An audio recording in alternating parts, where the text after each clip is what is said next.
A qualidade da democracia, por José Álvaro Moisés.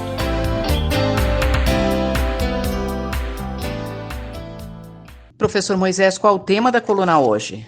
A coluna de hoje vai discutir a informação segundo a qual o Jornal do Estado de São Paulo preparava na semana passada uma matéria extremamente interessante que tem uma relação direta com a questão da qualidade da democracia e que diz respeito ao fato de que alguns partidos políticos estão fazendo uma mudança, uma renovação nas suas bandeiras e nas suas estruturas.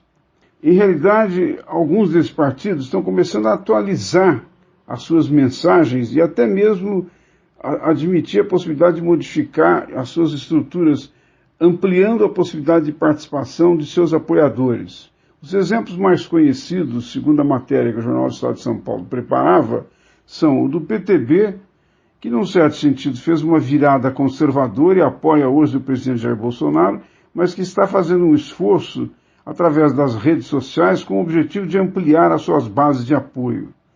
Outro exemplo extremamente interessante é o da Cidadania, que na verdade já vem há alguns anos fazendo um esforço para atrair grupos de renovação da política e atrair também novas lideranças jovens, que nesse sentido fazem uma contribuição para que os partidos, como o Cidadania, façam uma adequação dos seus programas e, de alguma maneira, estabeleçam uma nova relação com o público mais jovem. Duas maneiras mais rápidas de entender essa mudança se referem a duas coisas. Em primeiro lugar, o fato de que, aparentemente, a população brasileira, ou uma parte da população, encontrou na internet uma forma nova, efetiva, de opinar e, num certo sentido, de fazer cobrança às lideranças políticas, lideranças partidárias e, especialmente, aos partidos, no que se refere às suas decisões tomadas no Congresso Nacional ou, eventualmente, decisões quanto ao lançamento de candidaturas a cargos de administração pública que estão em disputa eleitoral. Há um esforço nesse sentido de responder a isso que seria esta onda de reclamação e de uma maior participação por parte da população. Uma segunda maneira de entender isso é também considerar que pode estar operando um lobby a favor das empresas que, de alguma maneira, são especializadas na comunicação digital e que, nesse sentido, se beneficiariam com esta onda e com esta mudança que está ocorrendo no caso dos partidos políticos. Eu penso que, no entanto, para entender essas mudanças que alguns partidos estão fazendo, é preciso lembrar que o contexto dessa nova situação é a profunda crise que vivem os partidos brasileiros. Uma coisa que, aliás, se agravou muito com as chamadas jornadas de 2013, quando milhões de manifestantes expressaram seu desagrado e sua rejeição com a maioria dos partidos brasileiros. Professor, o que as pesquisas conduzidas pelo senhor têm mostrado como resultado? As pesquisas de opinião que eu tenho conduzido na Universidade de São Paulo mostram que mais de 90% dos entrevistados não se sentem próximos de nenhum partido. As agremiações políticas são objeto do maior índice de desconfiança dos cidadãos. Mais de 80% de entrevistados nessas pesquisas de opinião desconfiam dos partidos. Nos últimos anos, a preferência pelos partidos também diminuiu. E mesmo no caso de um partido como o PT, que era considerado um partido enraizado em bases populares muito fortes, foi gradativamente perdendo muitos filiados e está no patamar mais baixo do número de filiados que já teve. Algo que também ocorreu com o PSDB e com o MDB. Bom, esta crise revela um déficit muito grave da democracia brasileira e eu reputo essas mudanças que principalmente vão na direção da abertura de canais diretos de comunicação com os eleitores e os apoiadores, é uma primeira resposta que alguns partidos tentam dar à crise. A questão mais importante nesse sentido é a demanda por democratização interna nos partidos. Boa parte deles estão submetidos a uma síndrome de oligarquização, em que os oligarcas dos partidos tradicionais impedem que as bases, apoiadores e filiados influam na escolha de programas e de candidatos para os cargos públicos. Num certo sentido, isso poderia indicar que um espectro paira sobre os principais partidos brasileiros. Se eles não se renovarem e pedirem desculpas pelos graves erros que cometeram, como usar a corrupção para se manter no poder, pode ter o fim que tiveram os principais partidos italianos nos anos 90 como resultado da Operação Mãos Limpas, que, a exemplo da Lava Jato, combateu a corrupção naquele país. Convido todos os ouvintes a voltarem a frequentar a coluna na próxima terça-feira. Muito obrigado. Eu, Simone Lemos, ouvi o professor José Álvaro Moisés. A qualidade da democracia, por José Álvaro Moisés.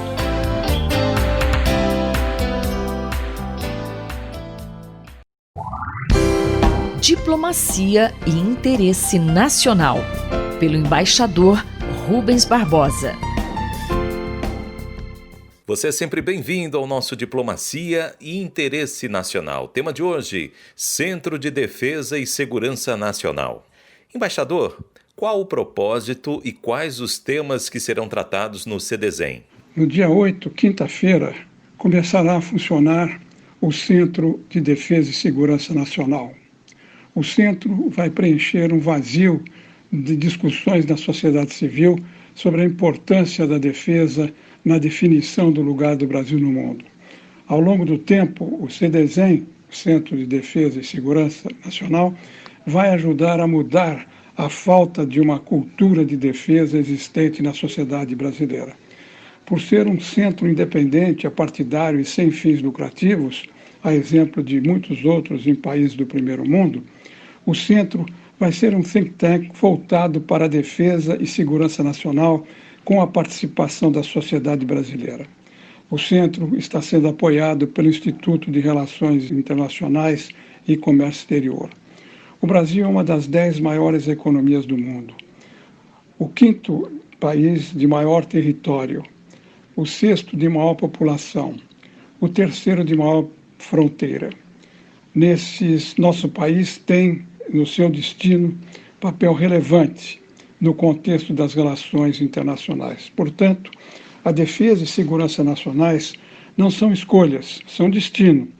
E para um país continente como o Brasil, é obrigatório tê-las de forma compatível com a necessidade de dispor de recursos de projeção e, se necessário, dissuasão compatíveis com o seu presente e o seu futuro.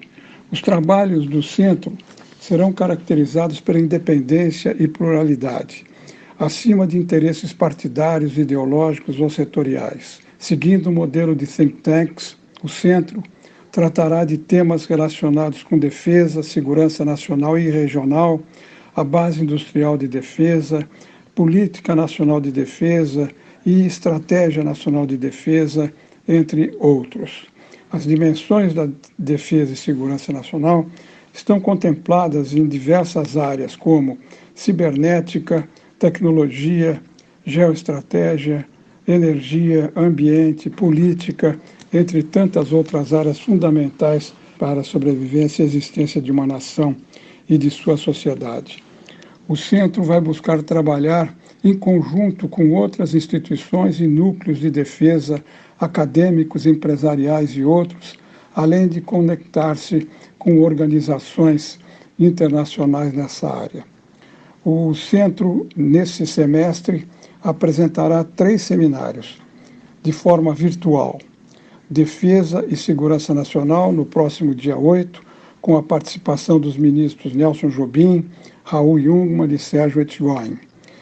O segundo, Relações entre Civis e Militares, no dia 28 de outubro. E o terceiro, no dia 25 de novembro, sobre a indústria de defesa, com a finalidade de envolver a sociedade para participar na discussão do que pode ser o melhor para o país. Os expositores serão especialistas do mais alto nível de atuação e conhecimento e serão compartilhados pelo YouTube. Entre as prioridades para o centro focalizar suas atenções no próximo ano estão os documentos sobre Política Nacional de Defesa e Estratégia Nacional de Defesa, o papel das Forças Armadas e a Amazônia, a Política Nacional do Espaço, os desafios do nosso entorno geográfico, da América do Sul, do Atlântico Sul, da África. E deverá ser criado uma série de programas e cursos estruturantes e de extensão, para se dar uma ideia da crescente importância das questões de segurança e de defesa. Nesses últimos meses foram criadas algumas entidades. O Centro de Estudos de Defesa e Segurança Nacional, no âmbito do IREE, o SEBRE anunciou a criação de um núcleo de defesa e agora começa a funcionar o Centro de Defesa e Segurança Nacional. Todas essas recentes iniciativas mostram o interesse pelos temas de defesa e segurança.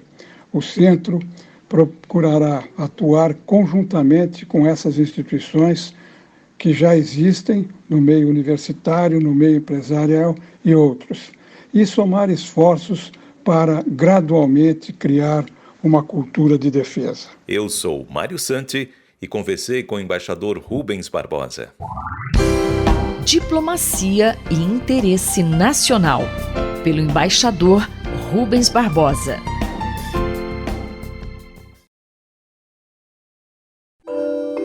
Minuto do Cérebro, por Otávio Pontes Neto.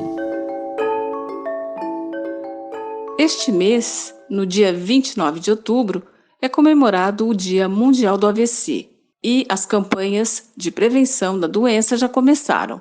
Professor Otávio, por que é tão importante a prevenção do AVC? O acidente vascular cerebral é a segunda causa de morte no mundo e pode acometer 1 em cada 4 pessoas ao longo de sua vida. Mas, felizmente, 90% dos casos podem ser evitados com o controle adequado dos fatores de risco cardio e cerebrovasculares. Por isso é tão importante trabalhar o conhecimento sobre a prevenção do AVC com a população. Este ano, a campanha mundial de combate ao AVC tem como foco a prática de exercício físico. O sedentarismo é um fator de risco importante para AVC, explicando 36% do risco atribuível da doença. Num levantamento recente da Organização Mundial da Saúde, até 47% das pessoas em idade adulta no Brasil não praticavam o mínimo de atividade física recomendada por semana. Qual a quantidade mínima de exercício uma pessoa tem que fazer para não ser considerada sedentária? Em geral, para não ser considerado uma pessoa sedentária, deve-se fazer pelo menos 30 minutos de exercício 5 vezes por semana, ou seja, 2 horas e meia de exercício de esforço pelo menos moderado ao longo da semana. Por isso, pratique exercício. A prática de exercício ajuda a diminuir o risco de doença cerebrovascular. Ouvimos o professor Otávio Pontes Neto, da Faculdade de Medicina da USP, em Ribeirão Preto. Rita Estela para a Rádio USP. Minuto do Cérebro, por Otávio Pontes Neto.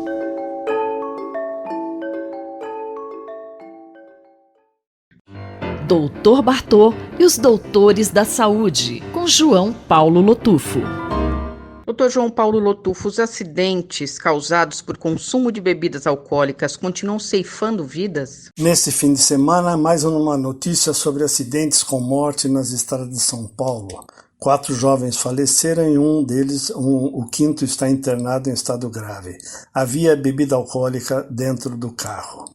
Cada vez mais a gente vê que as pesquisas mostram que atropelamentos, colisões, quedas de moto, 70% das vítimas apresentavam níveis de alcoolemia, caracterizando o abuso de álcool com os acidentes de trânsito. 40% dos acidentes de trânsito têm o álcool aí envolvido. A gente sabe que na quarentena houve aumento do consumo de álcool, e isso pode ter consequências sérias, principalmente na área médica. A gente sabe que outra notícia aí importante dessa semana, não digo importante, mas é uma notícia irônica. A Ambev, maior empresa do setor cervejeiro do Brasil, quer ajudar 2,5 milhões de brasileiros a terem um consumo mais consciente da bebida alcoólica. Por meio de ações afirmativas, a empresa pretende alcançar esse objetivo até 2022. Eles dizem que a companhia, de acordo com pesquisas, a melhor maneira de se trabalhar o consumo prejudicial do álcool é através da identificação do nível de consumo de uma pessoa e, a partir disso, ensiná-la e motivá-la a beber de maneira moderada. Professor, como o senhor vê essa proposta? Ora, isso me parece a raposa entrando no galinheiro. A indústria diz que não tem interesse no lucro proveniente do consumo indevido dos seus produtos, mas na verdade o marketing da indústria é voltada para o jovem, o marketing da indústria é voltada para horário de criança ver televisão, e isso leva a uma antecipação do uso de bebida alcoólica, leva à experimentação de bebida alcoólica fora da faixa etária razoável. Isso tem que mudar. essa plataforma de moderação chamada aí como desenvolvida pela empresa para orientar o consumidor e avaliar aí o seu comportamento em relação à bebida alcoólica é criticada até pelo Conselho de Regulação de Álcool aqui de São Paulo. Na verdade, dá para confiar num programa desse tipo? Por que a indústria não tira a propaganda em horário da criança ver televisão das 6 às 21 horas, como é o que se quer vários projetos de lei que estão parados no Congresso?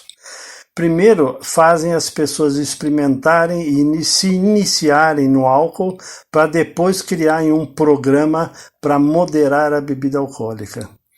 Do mesmo jeito que alguns países estão caminhando para cobrar da indústria do tabaco a despesa médica de quem tem doença tabaco relacionada, por que não fazê-lo com a indústria do álcool? Todo acidente com pessoas embriagadas deveria ter a corresponsabilidade da indústria que coloca o seu marketing para iniciação precoce de álcool. Isso é indireto, é óbvio. Propostas para que os candidatos a prefeito sejam orientadas a esse respeito existem. Eles precisam legislar a respeito para regular o consumo de álcool. O que funcionou para o tabaco pode funcionar para a questão do álcool.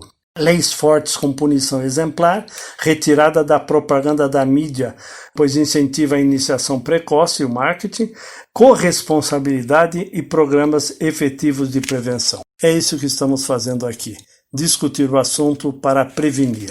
Abram os olhos, álcool só depois dos 18 anos, não inicie isso dentro de casa com o seu filho. Um grande abraço do Dr. Bartô. Eu, Simone Lemos, ouvi o Dr. João Paulo Lotufo, pediatra da Universidade de São Paulo, responsável pelo projeto Dr. Bartô. Dr. Bartô e os Doutores da Saúde, com João Paulo Lotufo. Um olhar sobre o mundo, com Alberto do Amaral Júnior.